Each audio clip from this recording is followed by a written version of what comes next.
சூரியநாதம் சித்தர்களை முன்னிறுத்தி கூறுவது அடுத்த நிழலை தீண்டாமல் 59ஆம் பாகம் கூறுவது பக்தி விடல் பொருள் காணும் தமிழை எழுத்து தேவபாஷையில் கூறுவது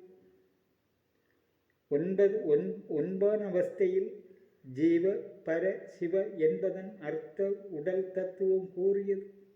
ஒரு வார்த்தையில் 3 பெயர்கள் வருவது அகங்காரம் காமம் மாயை தத்துவத்தை வைத்து இங்கு கூறுவது சித்தர்கள் உடல் கூறுகள். அர்த்தங்கள் முத்திரு, அது தனித்திரு, விழித்திரு, பசித்திரு. இதற்கு ஜெயா டிவியில் 10 வருடங்களுக்கு முன்பு என நினைக்கிறேன் அதன் பொருள் கூறியவன் வீட்டிலிருந்து எழுதி அவன் குடும்பக்கார் பணச்சாக்கு அவன் அச்சடித்து கொடுப்பது போன்று பரதேசி வார்த்தை கூறுவது போல கிடையாது. மண்ணு முட்டி அறிவு. எத்தனை பேர் அதை பார்த்திருப்பார்கள். அதுபோல் கூறுபவர்கள் பொருளும் கேட்டிருப்பார்கள். அப்படி கிடையாது. மண்ணு முட்டி அறிவு உடையவர்களே பசித்திரு சித்தன்மார் கூறுகளில் கூறுகிறது. திரு என்றால் உயர்ந்த நிலைப்பொருள். கல்யாண பத்திரிகைகளில் திரு என்ற வார்த்தைக்கு பொருள் அந்த வீட்டில் முதல் இடம் உள்ளவர்கள். அவர்கள் திரு என்பது குடும்பம். அதை மிஞ்சிய வேறு ஒரு செயல் இல்லை திரு என்ற வார்த்தைக்கு. பசித்திரு அப்படி என்றால் திரு என்றால் உயர்ந்த பொருள். பசியோ உங்கள் அடுப்பில் வேகுவதை சாப்பிடுவதா பசி? இல்லை. அப்படி என்றால் இங்கு சித்தர்கள் கூறுவதில் திரு அருள்பா கூறுவது திருச்சதகம் திருமூலர் என்று வரும்போது எப்படி புரிய வேண்டும்? அது சித்துடல் தெய்வ உடல். திரு அண்ணாமலை என்றால் என்ன? கல்கோவில் கோவில் உடல் என்பது கூறுவது இன்று. அதுபோல் கல்கோவில்கள் அனைத்தும் எதை கூறுகிறது? சித்தர்கள் தத்துவ பிரத்யாகார செயல். திருமூலர் கூறுகிறார். அவர் 8 சித்தன்மாரை கூறுகிறார். பதஞ்சலி வரை. அது அந்த கல் கோவிலில் காண்பது எதுவாக இருக்க வேண்டும்? அதன் தத்துவம் இன்று யாருக்கு புரியும்? அந்த திவ்ய வழி காட்சி இப்படி கூறுவதில் அவர்களை போலுள்ளவர்கள் இன்று இருந்தால் எந்த கல் கோவில்களுக்கு சென்றாலும் அந்நிலை காட்சி அவர்கள் காண்பார்கள். நீங்கள் கும்பிடும் தெய்வம் கிடையாது அங்கு. அவர்களுக்காக கட்டிய கல் கோவில்கள். அவர்கள் இங்கு சூரியநாதம் 59 வரை கூறியது கூர்ந்து கவனித்தால் புரியும்.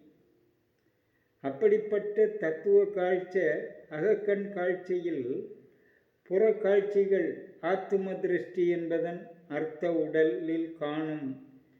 அவர்களுக்கு அந்த திவ்ய காட்சி ஞான காட்சி தெய்வ காட்சி என்பது தெளிந்து வரும். உடல் பசித்திரு. இது திரு என்றால் அவர்களுக்கு உயர்ந்த. நம் தலைக்கு மீது காண்பது ஏது? வானத்தில் காண்பது சூரியன். சூரியன் ஒருவன் எல்லாவர்க்கும் எல்லாவற்றிலும் செயல். அது பக்தி உடலில் சூரிய நிறம். அது காணும் உடலுக்கே சொந்தம். அந்த சூரிய நிறம் அந்த உடலில் ஒருவனாய் செயல் மதியால் நேடி வருவது. அந்த உடலில் ஒருவனாய் செயல்மதியால் நேடி வருவது யார்? அவரில் அந்த உடல் பலம் வேறு யாருக்காவது கிடைக்குமா? இப்படி சிந்தித்தால் என் பசிக்கு என் வாய் திறந்து செயல்படுவது வேறு யாருக்கு பசி தீரும்? இது சரி என்றால் பக்தி செயல் உடல் எப்படி அதன் செயலை நீ வாய் கொண்டு பேசினால் குணம் கிடைக்கும்? அதை கேட்பவர்களுக்கும் கிடைக்குமா? அப்படி கூறுவது முட்டாள்களுக்கு புரியாது. பணம் சாக்கு நிறைவது அவனவன் தொழில். அது இன்று பக்தியில் மத பண்டிதன் என்றாலும் அப்படி பேசுபவனுக்கு நீங்கள் கொடுப்பது என்ன? பணம். அவன் தொழில் எது? மதம். மதம் கூறுவன் இப்படி கூறி உண்மை புரியவில்லை என்றால் அப்படிப்பட்டவர்கள் யார் என்றாலும் முட்டாள்கள். இன்றைய படிப்பறிவு பட்டம் வாங்குவது படிப்பவர்களா, அதை பணம் கொடுத்து செயல்படுத்துபவர்களா?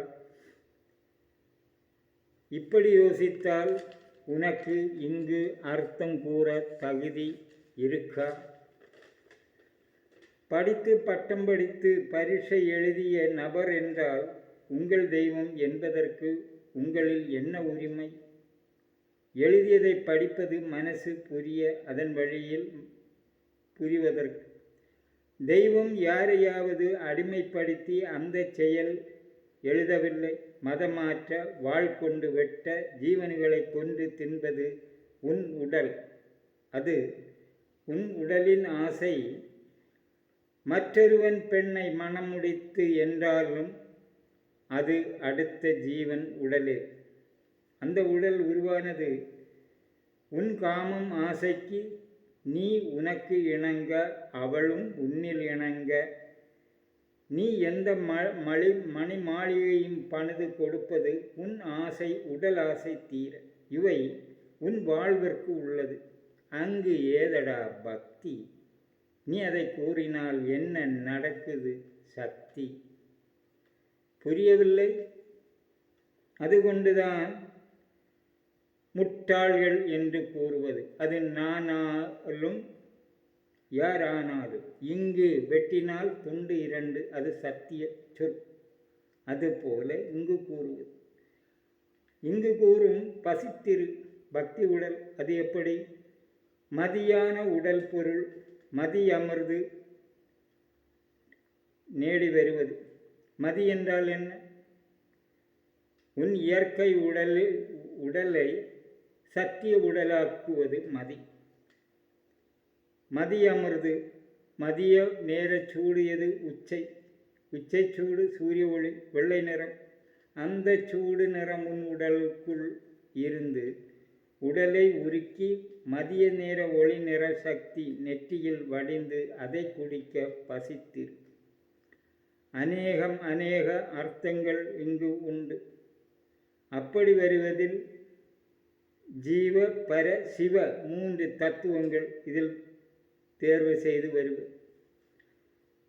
அப்படி வரும்போது அதன் தத்துவம் கூறுவது, ஓங்கும் நிலா மண்டபத்தில் என் கணவருடனே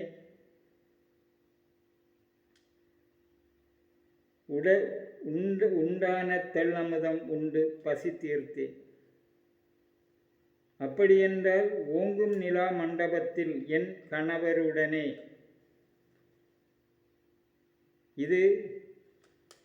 இதை கேட்டால் உன் வீட்டில் உன் மனைவியை நீ சொல்வது. இங்கு அது கிடையாது.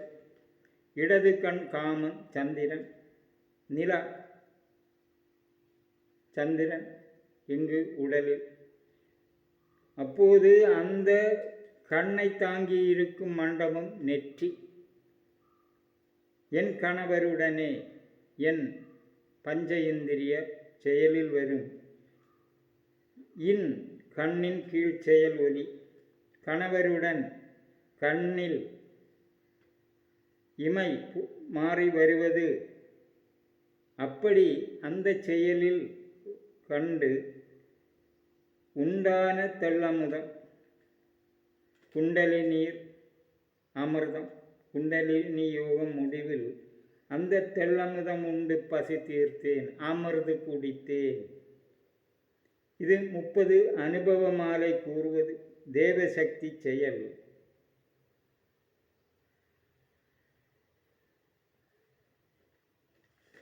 இப்படி கூறுவதில் காமம் மாயை தத்துவ பொருள் கண்டு அமர்ந்து குடித்தேன். அதற்கு விழித்திரு இருக்க வேண்டும். அப்படி விழித்திருப்பது எது? தேவ பாஷையில் கூறுவது தமிழ் வார்த்தை விழித்திரு. அதை தேவ பாஷையில் கூறும்போது உடலில் உறக்கம் சோர்வு இல்லாமல் இருப்பது பக்தி உடல். அந்த உடலில் 6 ஆந்த முடிவு காண்பது வேதாந்தம், நாதாந்தம், சித்தாந்தம், கலையாந்தம், யோகாந்தம், போதாந்தம் முடிவு. அது அறிவை கூறுவது அந்தம் என்பது. ஆகார அறிவு அன்னக்குடலில் இந்தனம், இந்திரிய சக்திக்கு தொடக்கம். இப்படி பல வகை புரிந்து அதன் தத்துவ பொருள் ஆண்குறியை விழிக்க வைத்தது. ஆண்குறி துடிப்பு என் நிலையிலும் உங்கள் ஆண்குறியை பாருங்கள், அது வளைந்து இருக்கும், சிறிய வளைவு. அந்த வளைவு இல்லாமல் நிமிர்ந்து நிற்பது தாபதபசில் சூடில் உருவாகும் யோகம். அதை ஆசானாய் குறிப்பிடுவது 16 வரிக்குள் கூறுவது மலையாள நாராயணகுரு சீடன் குமாரன் கால உயர்ந்த படிப்பு. அன்று தெற்கே இந்தியாவில் உள்ளவர்கள் எந்த மொழியில் உள்ளவரானாலும் அங்கு வந்து படிப்பார்கள். எங்கு? சென்னையில் காலேஜ் அன்று உள்ளது. இன்று அந்த படிப்பகம் கேள்பாரற்று கிடக்குது. சென்னையை சுற்றி உள்ளவர்கள் அங்கு பார்க்கலாம். அப்படி அன்று படித்த படிப்பு குமாரன் படித்து நாராயணகுரு சீடனாகி அவர் வழியில் தீபார்ப்பணம் எழுதி ஆசானாய். அது எழுதிய 16 வரியில் முடிவு கூறுவது மூர்த்தி நிழல் மாற்றிடேனம் என்பதன் அர்த்தம். இந்த பசித்திரு விழித்திரு தனித்திரு பொருள் உள்பொருள் சுட்டி காட்டி அதை அங்கு ஆசானாய் கூறுவதை நாராயணகுரு குமாரனுக்கு ஆசான் பெயரோடு குமார ஆசான் என்ற பெயர் அளித்தது. இப்படி கூறுவது அந்த வழியில் வருபவர்கள்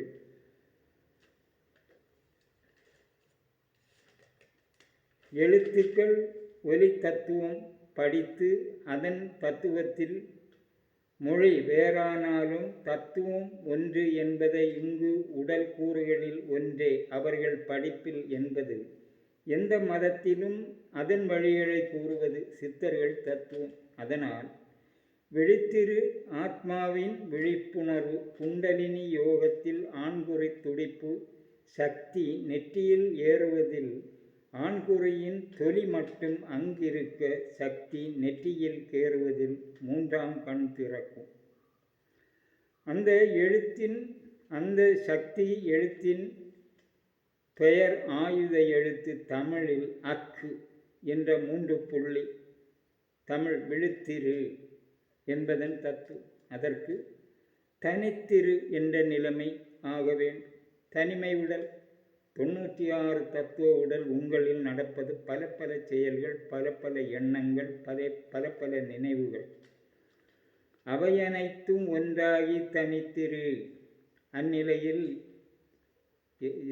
சென்றடைவதில் அந்த உடல் சமாதியாயிருந்து பதி பாசம் அதன் தத்துவங்கள் யோக நிஷ்டையில் செய்து முடிவு காண்பது ஆத்மாவின் தனிநிலை ஆத்ம திருஷ்டி என்று இதன் இங்கு கூறியதன் பொருளின் மேல்நிலை. அந்நிலையில் ஜீவ பர சிவ பொருளுடல் பக்தி உடலாக்குவது தேவ பாஷையில் அர்த்தம் புரிந்து கூறுவது. இன்று முத்திரு அர்த்தம் கூறுவது பெண்ணு பொண்ணு மண்ணு கிடைக்கும் என்ற ஆசையை தூண்டும் பண்டிதன்மார்கள் முட்டாள்களுக்கு அறிவு கூறுவது தெய்வம் கனியும் என்று முட்டாள்கள் கூறுவது. எந்த அறிவு படித்து அந்த அறிவில் வாழ உனக்கு படிப்பு தொழில் எதற்கு? இதை புரிந்தும் புரியாதது போல் டான்ஸு கூத்தாடும் அதை சுற்றி பற்றியுள்ள செயல் மனிதர்களே, உங்கள் அறிவை எந்த புண்ணாக்குக்குள் வைத்து மூட வேண்டும்? இப்படி நினைத்து நீங்கள் உங்கள் மதத்தில் உண்மையை புரிந்து பேசுங்கள். உங்கள் மதத்தில் எழுதியது வெளிப்படை அர்த்தம், அதன் உள்படை அர்த்தம் நான் இங்கு தேவ பாஷையாக்கி கூறுவது போன்று உள்ள அறிவு உங்களுக்கு கிடைக்குமே. ஆனால் உண்மை உங்களுக்கு புரியும். எங்கள் தெய்வம் என்று நீங்கள் கூற மாட்டீர்கள். சப்ஸ்கிரைப் செய்யுங்கள், சர்வதும் புரியும். சத்தியம் யாருக்கும் அடிமையில்லை. உங்களில் ஆவதற்கும் பெல் பட்டனை அமர்த்துக. வீடியோக்கள் உங்கள் கைபேசியில் காணலாம்.